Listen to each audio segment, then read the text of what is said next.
I'll start off with you, AD. The first boardroom scene between you and Ali might be one of my favorite like reality TV scenes Oh in like recent God. memory. Jeez.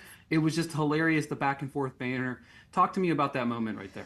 Yeah, I think Ollie and I had two different strategies going in. He was going in with his eyes, and I'm like, I'm not quite sure what your vibe is. I wanted to win the show, and I'm seeing like, like I Oh didn't. my God. We were not on the same page in that boardroom whatsoever. Yeah, I love the way you kind of clocked him there as And his I eyes sure started to wonder. did. It Yeah. was hilarious. Remember you guys were gone for like 3 hours. I was like, what happened? Sandy, to you. You obviously bring JR in for the date with AD, right? And it kind of opened that door for you guys to see that reunion, to maybe even see if that spark was still there. You end up choosing Louis in that moment. Take me behind that decision.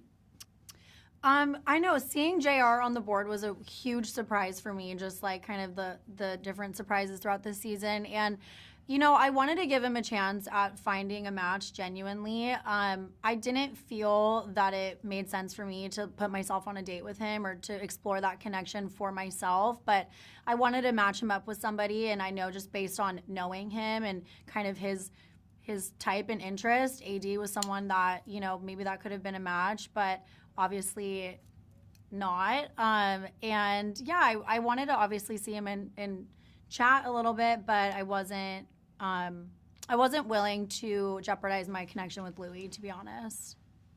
Rachel, you walk in the door, you see Clayton, right? And to me, like when I'm watching as a viewer, it's like it's like fate in my head. It's like it's fate. You have the conversation. I'm like, this is fate. I was hooked.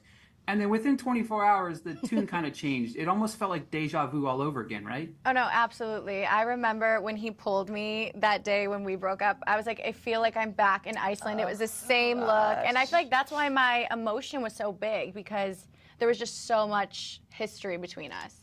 Lucy, talk to me about that initial attraction to Daniel and what kind of made you want to continue coupling up with him as your time went on. I think I just like had an initial spark with him, and like it's so like unless you're like living that experience, I feel like you just won't understand. But like it's so intense, so quick. Like you develop feelings for someone so much quicker than on the outside. Like you're sharing a bed like the same night, like you're chatting, like you're having that little like pillow conversations. You're waking up together, like. It's that like sounds silly, but yeah, like everything is just so concentrated and so quick. So you just get feelings way quicker. So I think it just was accelerated that whole experience, and I didn't want to couple up with anyone else. Sadie, we know how your journey turns out, right? But in this season, we see a wild twist that sent you home. Did you think that might have been the last time you saw Ollie? I did. I thought I would never see my man again. I was devastated. I was crushed. I obviously it came out of nowhere, and I just, I was heartbroken.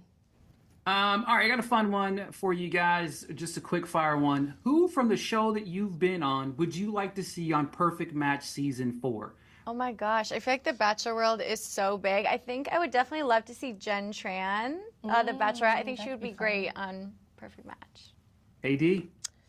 I don't know. I would probably like to see Ashley from season 7 of Love is Blind on there. That could be fun. Sandy? I would love to see my girl Aria from my season. She is the most beautiful girl ever, and she deserves to find someone. Lucy? I think from my season of Too Hot, probably Kailisha. She just didn't really have any romantic connections in Too Hot, so I think like she deserves to find it.